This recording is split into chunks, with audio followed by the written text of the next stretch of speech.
Hi all, welcome to this new episode of my podcast, A Digital Tomorrow. Today I'm joined by Moustafa Elshennawy from Egypt. Thank you very much, Moustafa, for joining me. Thank you, Oriel.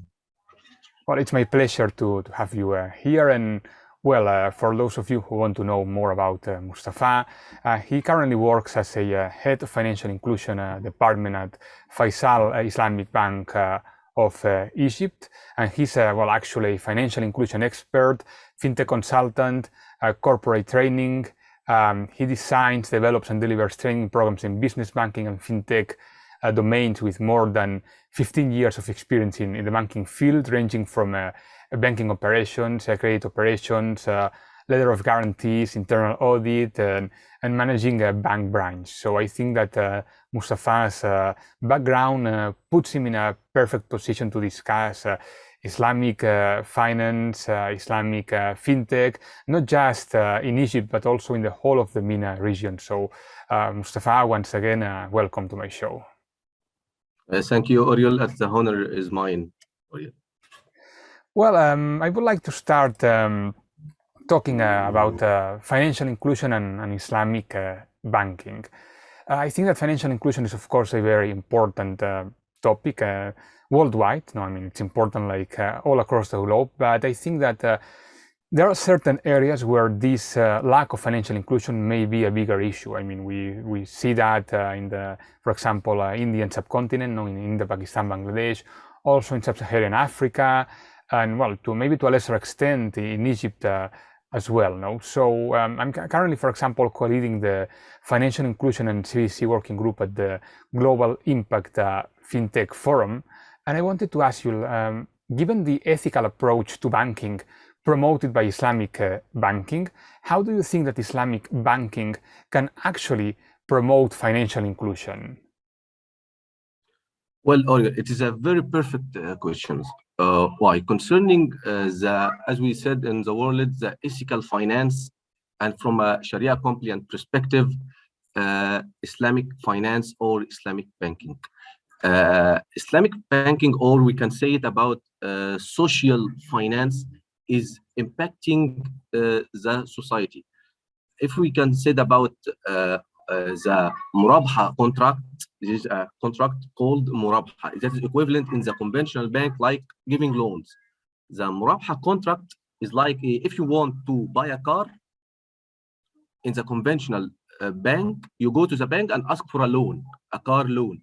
But if we want to buy a car and go to an Islamic bank, they provide it with a contract called murabha. What the difference? The difference is in a very thin issue.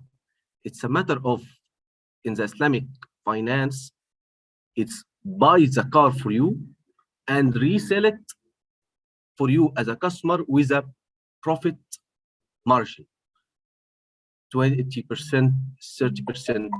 And this profit margin, if we give an example in the numbers, the car cost 10,000 USD. You go to the Islamic bank resell it for you for 12,000 USD and provide it in an installment. 12 installments, you will pay 1,000 per month, or 24 installment, you will pay 500 USD per month. That is the tiny and the thin way of the difference between murabha of buying a car and a car loan from a conventional banking. If we large the scale of concerning the corporations and the institutions and the small businesses main issues is funding mainly.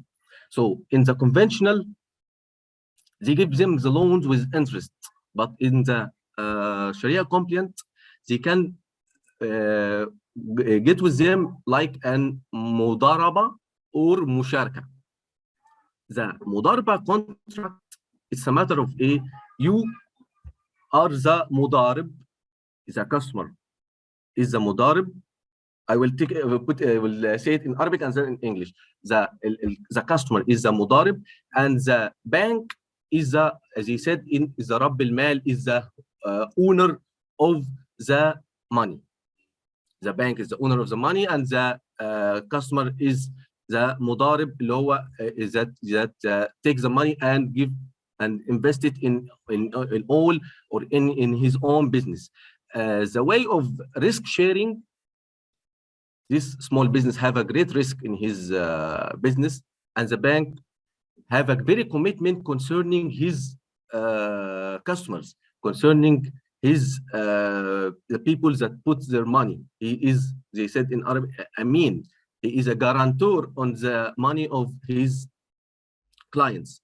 So in the mudarba contract, the bank is a Rabb al-Mal and the owner of the money, and the customer is the mudarib. So in concerning the percentage, they depend with each other, and they agree with each other on a percentage of sharing, so that no one can be affected in this way. But if we compare it with the conventional bank, it's different. In a very thin issue is that the bank involved with the clients need to always follow up with the client, not just in the conventional banking, give him the money and leave him do what he can do.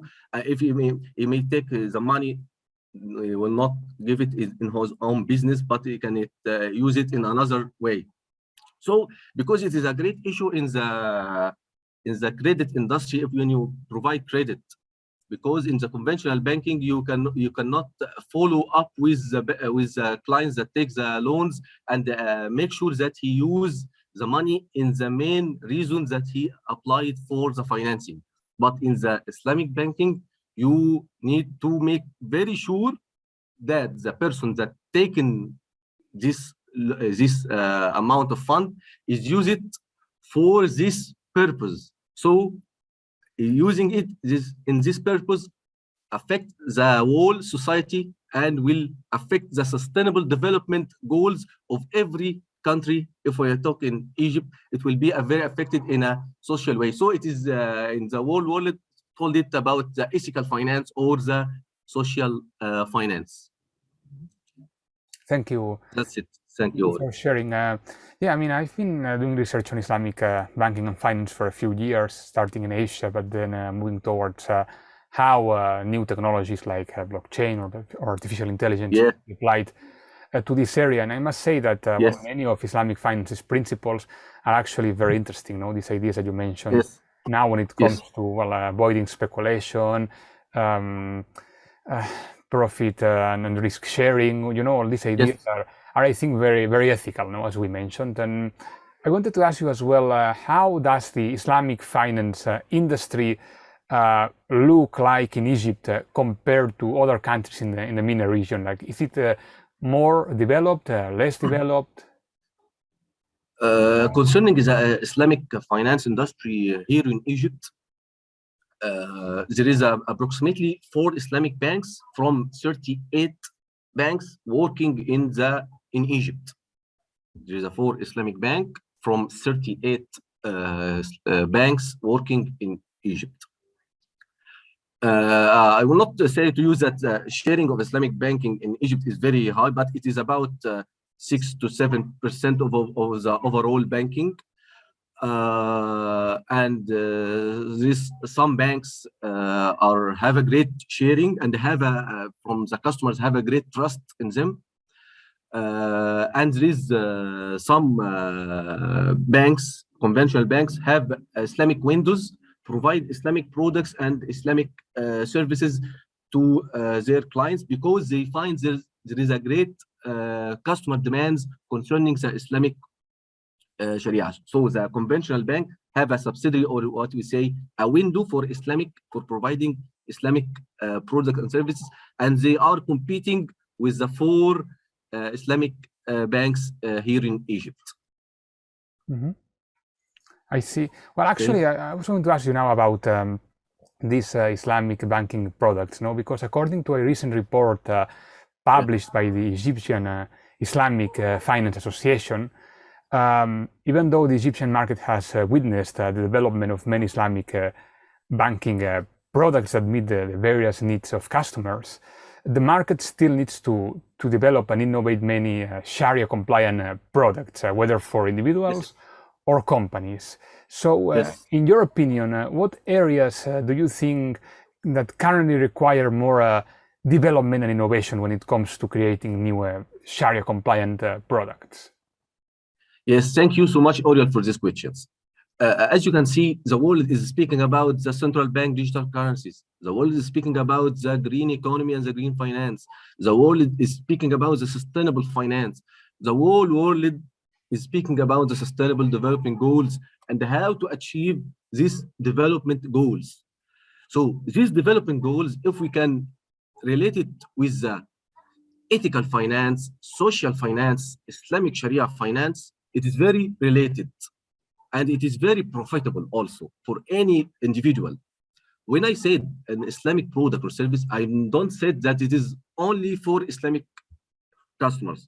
It is for all of the religions. It is not specific for any person have a specific religion. Is the Islamic finance, the social finance, the ethical finance for any employee or for any customer from the 8 billion individual in the world. So as we can see from COVID-19 that hit the world in the past 2 years, the digital financial services and the digital transformation have accelerated in all industries. And if you speak about the banking industry and the Islamic banking industry, it have been also coped with this transformation. The whole world have been stopped. So the persons and the vaccinations and the sanitizations and the social distancing have been put. Banks have put some restrictions concerning for their customers.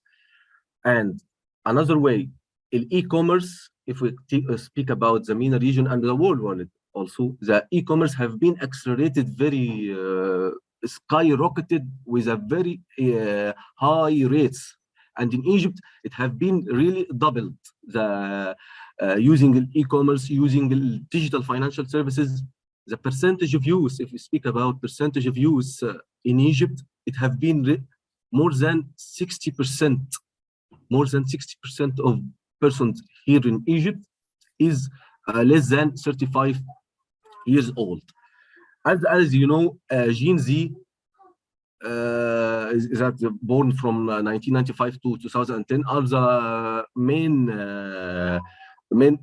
portion in Egypt, and they use the digital financial services. So the Islamic banking is not away from conventional banking. The Islamic banking is not away from the digital financial services.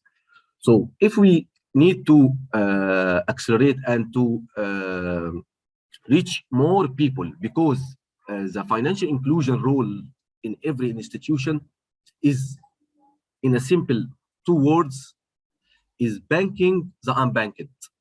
If we talk about the financial inclusion role, even if it in Islamic banking or conventional banking, it's a matter of banking the unbanked. What I want to say is that there is a great portion of people that away from the main government. They are in rural areas. They are away. The bank branches cannot reach them. So what they can reach them? They can reach them through digitalization, using smartphones. Percentage of smartphones here in Egypt is very high. And a lot of people using smartphone, even literate or non-literate. It is a great surprise, Oriel, I know, is that in Egypt, a lot of people in Egypt, literacy and non-literacy, have smartphones and they can use it. Besides, I provide some training in collaboration with the American Chamber, providing training about the financial technology from a lot of governorates in Egypt, in upside and downside, a lot of places in Egypt. They told me that there is a very great people, many peoples in Egypt are illiteracy, but they use the wallet, using the wallets, but they are in literacy. They cannot read or write, but they use the wallet. They ask for their kids. They ask their, any small person in their family to how to use this wallet. Come here, tell me how to use this wallet. It is a great portion, and there is a great potentials for using these services. So the banks, even if it's Islamic banks or conventional bank, really are now in Egypt. They are developing their digital financial services. They are developing their wallets, and they are competed, and there is a great competition by the telecommunication companies, because banks have a specific times for opening and closing, but the telecommunication companies are opening mainly more hours and more flexibility than the banks. Besides, banks need KYC, know your customer document, from the customers. But the telecommunications companies have a very simplified. They just want from this customer their ID only, opening their accounts, using their wallets. So the banks, even if they are Islamic banks and conventional banks, have a great competition from other telecommunication companies, because they have flexible hours, they have flexible standards, they don't need a lot of papers like the banks. So it is a very competition now between the telecommunication and the financial institutions. Besides, some banks, even if Islamic or conventional, are collaborating with many fintechs here in Egypt. They are collaborating with them. They ask for their collaboration. What I want to say, they make a cooperation and competition in the same time. So it is a very very potential rule, specifically in Egypt, even if it is Islamic or conventional. Well, thank you very much for sharing your thoughts. I think that everything you said was very interesting, but there are like 3 or 4 ideas that that I found especially relevant. No, I mean, first of all, the idea that Islamic finance is for everyone, and that's something that I think it's very important, and I always tell people, because I have friends and people who ask me before things like, I like Islamic finance, but I'm not Muslim, so that's not for me. But the thing is, so you said before, exactly. I mean, you don't need to be from a certain religion. I mean, Islamic finance has some ethical principles. So whether you call it Sharia compliant or ethical compliant, the idea is the same. No, it's all about complying with those ethical rules that come from Sharia. But I think that they also come from common sense. So I think that idea of saying that it's for everyone makes perfect sense. Yes. As we can say, it is from political issues. There is some political issue may see it that is not profitable for them. Some political issue say that it is profitable for them, but it is mainly for all the people in the globe, not for Muslims only. The Islamic Sharia service. I agree. I think their solutions could be actually adopted like anywhere, regardless of politics, religion. I think it's global. Then, aside from that, I think it's also a very important idea that you said that Islamic finance, it's not just about tradition as well, no? That it can be perfectly matched with the idea of being or becoming digital. I think that idea is also very important, because this will bring us to the next part of our conversation, which is Islamic FinTech. And related to that, you also mentioned, how young Egypt's population is. And I think that's very important, no? Because, I mean, generally speaking, the younger the population of a country is, the easier it's going to be, for financial and digital services to penetrate.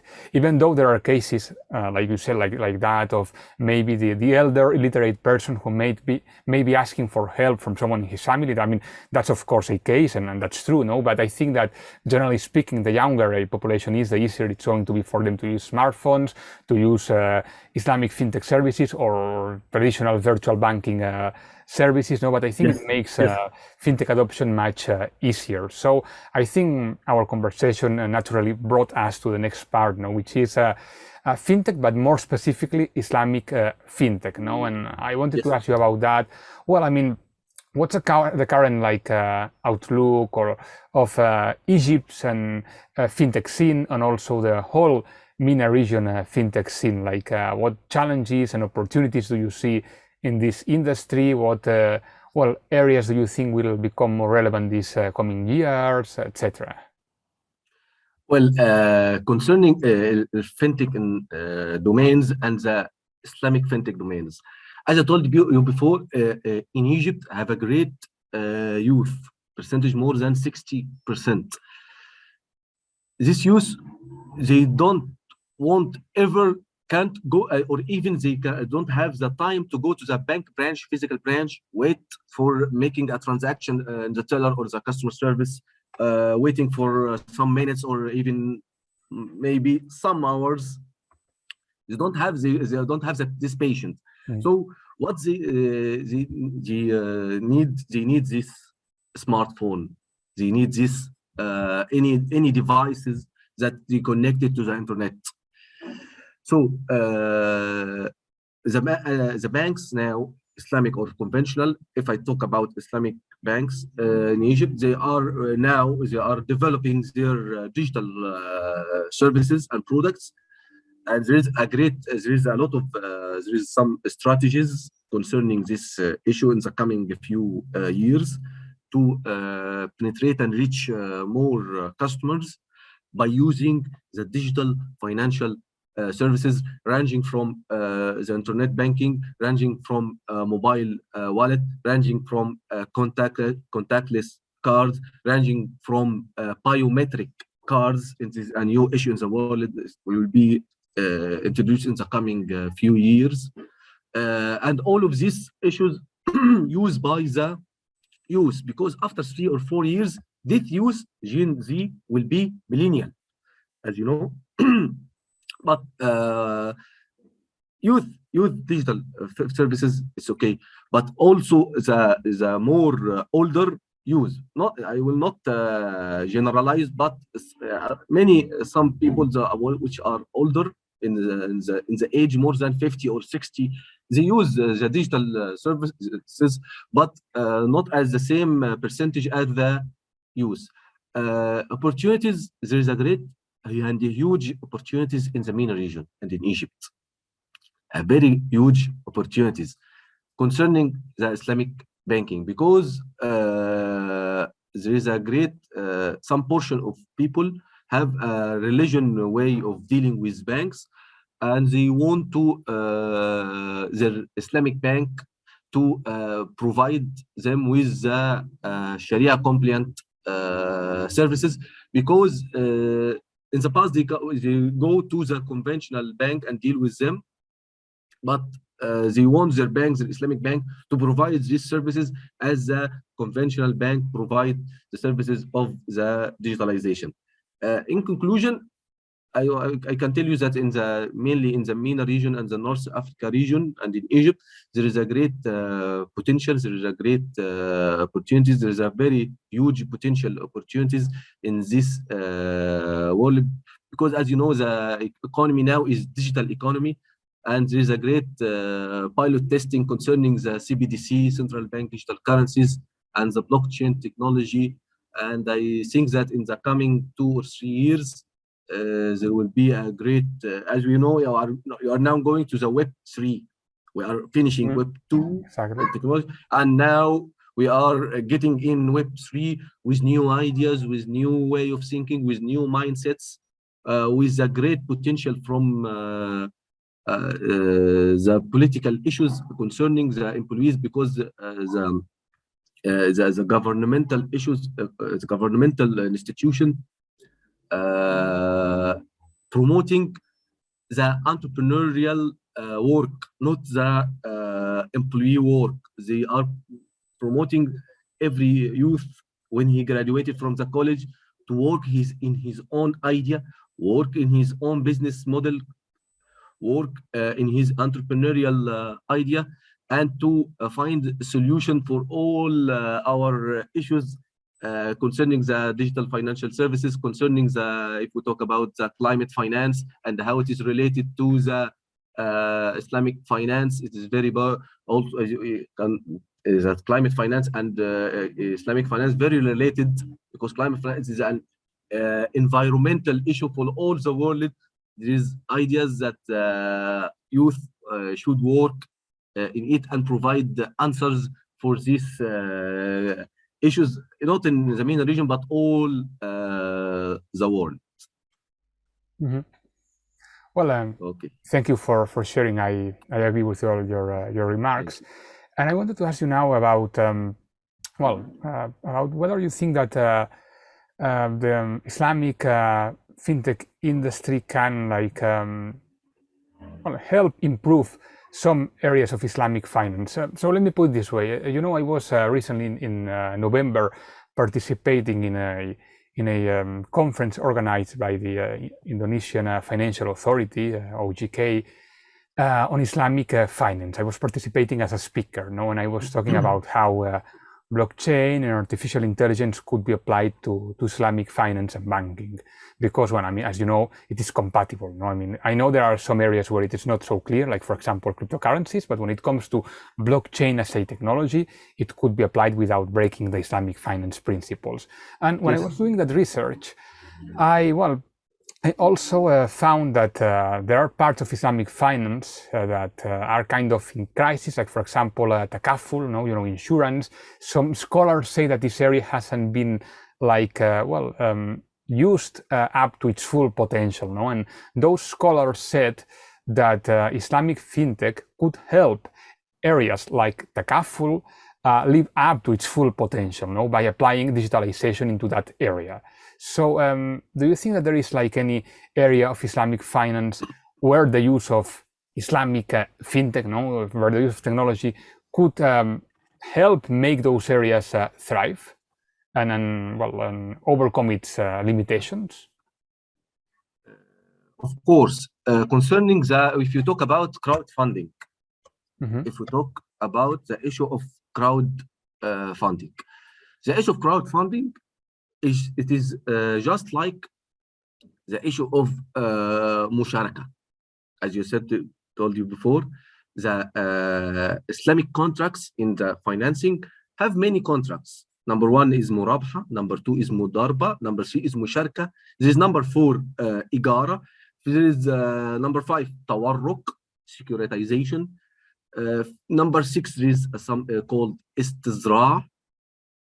Salam, اللي هو salam, اللي هو concerning the agriculture financing.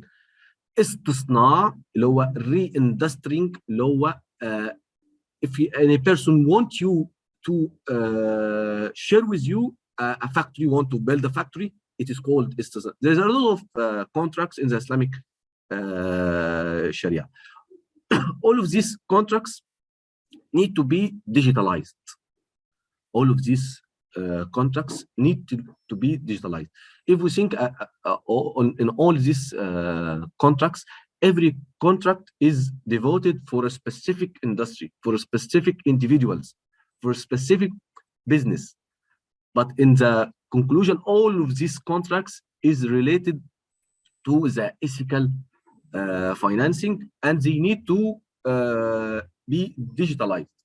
Concerning your questions, yes, crowdfunding is the most applicable or the most near to solving these issues. By also, if we related it to the blockchain and the peer-to-peer lending, B2B lending, it is like if I said in Arabic, جمعية. You make like from you and a lot of persons, just like the network of the blockchain. Network of blockchain is like a networks, and all of the persons agree and make a consensus on these transactions.